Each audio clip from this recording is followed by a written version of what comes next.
The senator representing Texas joins us now. Senator, welcome. Good to be with you.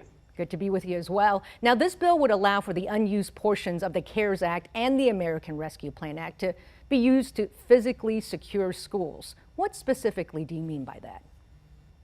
Well, Congress has appropriated about $190 billion for schools as part of three different bills designed for COVID relief. The states have not spent the majority of that money. More than half of it remains unspent. And what my bill does is very simple. It makes those funds available for schools to use to enhance school security, to put in place physical steps, to put in place things like hardening doors, hardening windows, to put in place things like hiring police officers to protect students and keep students safe. Now, how much money is actually left over from the CARES Act and the American Rescue Plan Act? Just more than half. So about $100 billion is left over that is unspent and available. I had previously introduced legislation that would create funding for school safety to double the number of police officers in schools. It would have spent $15 billion, doubling the number of police officers. It would have additionally allocated $10 billion more for mental health counselors in schools to help troubled teens and hopefully to stop them before they commit some horrific crime. And that bill is called Safe Kids, Safe Schools, Safe Communities Act you introduced in June. The bill would reallocate, $17.5 billion from the American Rescue Plan Act. Senator, if both your bills pass, is there enough money to fund all your proposals? So there is. With respect to the COVID funding, that money has been already appropriated and it's unspent. So it is available right there. And it seems to me a common sense step to say that if those funds are available, it is a real priority to make our schools safer. We keep seeing these horrific crimes of lunatics targeting our kids. All of us want to see our kids safer, and we ought to take common sense steps to make schools safer and protect children. And speaking of horrific scenes, what's your reaction to the hallway video of Robb Elementary School the day of the massacre? It's horrifying. It's horrifying and it's infuriating. There were 400 law enforcement officers there on the scene, and the fact that they waited 77 minutes before going in, it's indefensible. There is no good explanation for it. We had this deranged gunman murdering children, and they waited over an hour before going in. Law enforcement should have immediately breached. They should have taken him out. They could have saved a lot of lives that day. And I think in the aftermath, there's no good explanation for why law enforcement failed to act swiftly to protect the children there. Now, your Safe Kids, Safe Schools, Safe Communities Act, as you said, would hire more armed officers on campus. How would more armed officers have stopped the killings at Robb Elementary? Well, it's a very different scenario. If you look at these school shootings, many of them follow a similar pattern. After the Santa Fe shooting, the Santa Fe High School is less than an hour from my house. I was there within an hour or so of that shooting, and afterwards I sat down and participated in a town hall discussion with families who had lost children that day, and there was a pattern that had repeated from Parkland. If you look at Parkland in Florida, there the shooter entered through an open back door. In Santa Fe, the shooter entered through an unlocked side door. And in Uvalde, the shooter entered through an open back door and was able to get directly into the classrooms. And if you look at best practices, how do you make a school safe? One of the ways to do so it can be very effective is to shrink down to a single point of entry. Think about how you have it at a federal building, a courthouse, a bank, where you have a single point of entry. You obviously have multiple exits that are fire doors, but they only go out. And at that single point of entry, what is critical is to have armed law enforcement there at that point of entry. That's the same as when you go into a secure federal building. If that had happened in Uvalde, if the gunman had tried to go in the back door, the door had been locked, and if he had been forced to go around to a single front entry, and if there had been law enforcement there, that he had to go through law enforcement to get in, they could have stopped him outside the school. They could have stopped him before he got in. What made Uvalde so horrifying is that he got into the classroom with the little children, and he was there before any law enforcement got there. And then, unfortunately, that was compounded by the fact that once law enforcement arrived, they delayed 77 minutes before going in to take him out. And so there were multiple mistakes. But if we had secured that school to begin with, and if there had been an armed police officer there, that madman could have been stopped before he murdered 19 children and 2 teachers. So, Senator, you still stand by your one-door policy. Realistically, though, how long do you think it would take hundreds of students to get inside the schools with that one door? Look, this happens at schools all over the country. It happens at banks all over the country. It happens at courthouses all over the country. It happens at federal buildings. You know, it's an odd, there's an odd Democrat talking point that came up afterwards of like, it's the doors, it's the doors. Look, this is how you secure a vulnerable site. And this is not complicated. This is how security experts do it. But it would be very simple and straightforward to have one central entrance for the school. And it is far safer. You know, I sat there with the parents in Santa Fe that were frustrated. Why was this guy able to get into the school the same way the Parkland shooter was? And now in Uvalde, this exact same thing happened. We keep seeing this pattern where if a predator, if a murderer can get to kids without encountering law enforcement, that unfortunately leaves children vulnerable. We need to protect our kids. Now, Senator, you're a very strong advocate of gun rights. Can you tell me, why does an 18-year-old need an AR-15? Well, an 18-year-old is a legal adult who can be drafted, who can serve to protect our country, and an 18-year-old has a Second Amendment right to keep and bear arms, just like he or she has a First Amendment right, as all the constitutional rights Americans have.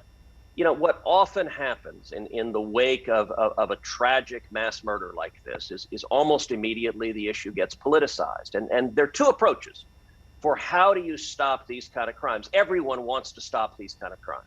The question is, what's effective? What actually works? One approach, and it's the approach that Democrats always take, is to try to disarm law-abiding citizens. That doesn't work. It is ineffective. It does not prevent violent crime. The approach that works is to target the bad guys, to target the criminals and the felons and the fugitives and those who try to illegally buy firearms, to lock them up, to prosecute them, to put them in prison, to take them off the street.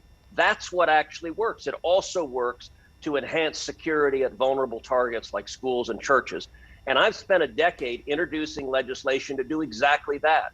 In the wake of Uvalde, we passed a bill that is going to have zero effect stopping violent crime, but it satisfied the Democrats' desire to limit the Second Amendment rights of law-abiding citizens. I think that is a mistake. I want to stop these crimes. And I'll tell you, the legislation I introduced, doubling the number of police officers in schools, creating a gun crime task force at the Department of Justice, so that if a criminal commits a crime with a gun, that individual is prosecuted, put in jail, and gotten off the street.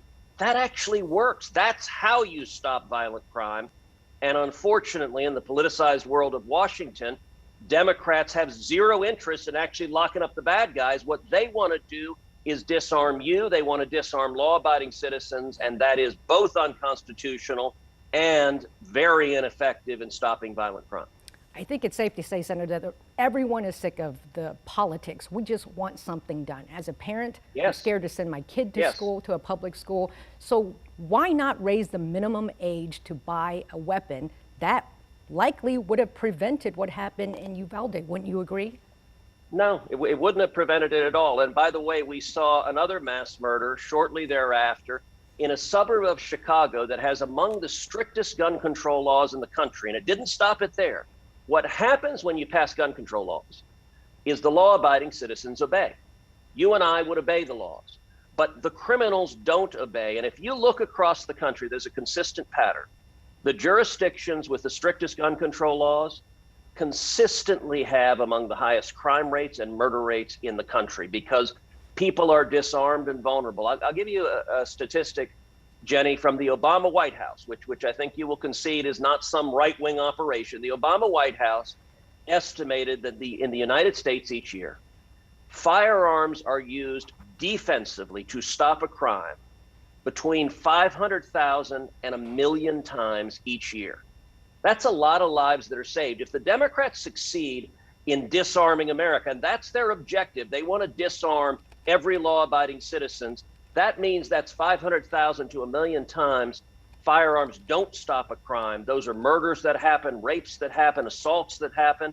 And look, we saw in Indiana just recently where another deranged mass murderer tried to commit mass murder, and a private citizen, an individual who was concealed carry, took him out within 15 seconds, saved countless lives. We saw the same thing in Sutherland Springs. Sutherland Springs was the worst church shooting in the history of our country. I was there the very next day in Sutherland Springs. That deranged murderer was stopped by a man named Stephen Williford, a plumber who lived just down the street from the church. He heard the shooting was happening. He ran to his garage. He opened his gun safe. He brought out his gun. It was an AR-15. He ran barefoot to the church, didn't even bother to put on his shoes. He engaged with the gunman. He was an NRA-trained rifle instructor. He put 2 rounds in the gunman, and he saved the lives of everyone in that sanctuary who was not already murdered. If you disarm law-abiding citizens, you get more crime, more murders, and more death. I want to see people protected and kept safe, and so disarming them is a really bad idea. But several polls show the majority of Americans and Texans want some kind of gun reform. This Uvalde tragedy really hit all of us to our core. Why not just do a little bit of gun reform, Senator? Why do you have a political objective? You say you want to do gun reform. Why not stop crime? What I'm interested in, let me tell you one of the ways to stop crime. There was an initiative that actually started in the Bill Clinton Justice Department. It's called Project Exile. Started in Richmond, Virginia. Richmond, Virginia had an incredibly high murder rate.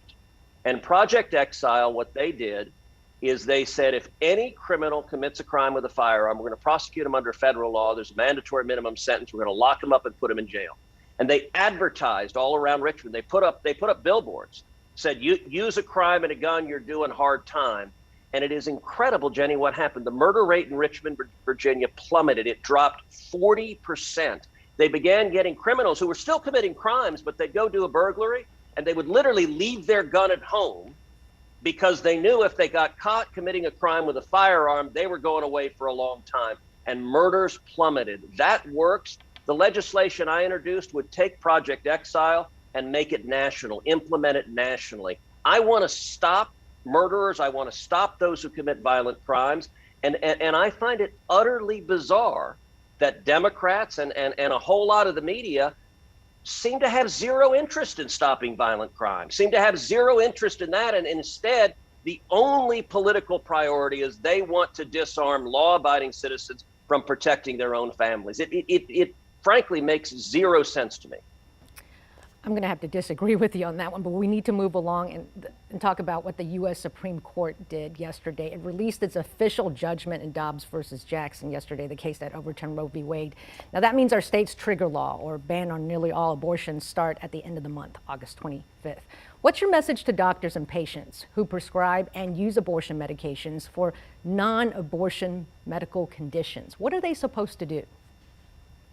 Well, listen, every law in the country has exceptions for medical emergencies. And so that's rhetoric that's not actually related to what the law is. I think the Supreme Court's decision was an incredible victory for democracy. Abortion is an issue that people disagree strongly on. They have deeply felt, passionate, emotional views and sharp disagreements. And under our Constitution, when there's a public policy issue like that, the way those issues are meant to be resolved is through the democratic process, through arguing back and forth, through electing representatives. And that's how abortion was handled in this country for the first 185 years of our nation's history. Then in 1973, 7 unelected judges said to the voters, you voters, you're not smart enough to handle this issue. We're going to decide for you. And I think Roe versus Wade increase the division and the anger and the bitterness in our country because it stopped the democratic process. It gave no outlet for people who had very heartfelt views to express their views. Now, where we are now is with Roe overturned, it returns to the democratic process, and laws concerning abortion will be made by elected legislatures. The Texas legislature will consider and will make the appropriate laws for the state of Texas, and the democratic process will work in Texas. Of course, Texas is going to enact different laws than California would or New York would, and each state, I expect, will enact different laws, and those laws will reflect the values and mores of the citizens in those states. That's how our Constitution was intended to operate, and I think this decision was a tremendous victory for democracy. All right, Senator Ted Cruz, we are out of time, but we certainly appreciate yours. Thank you so much, Senator from Texas. Thank you, Jenny. Appreciate it.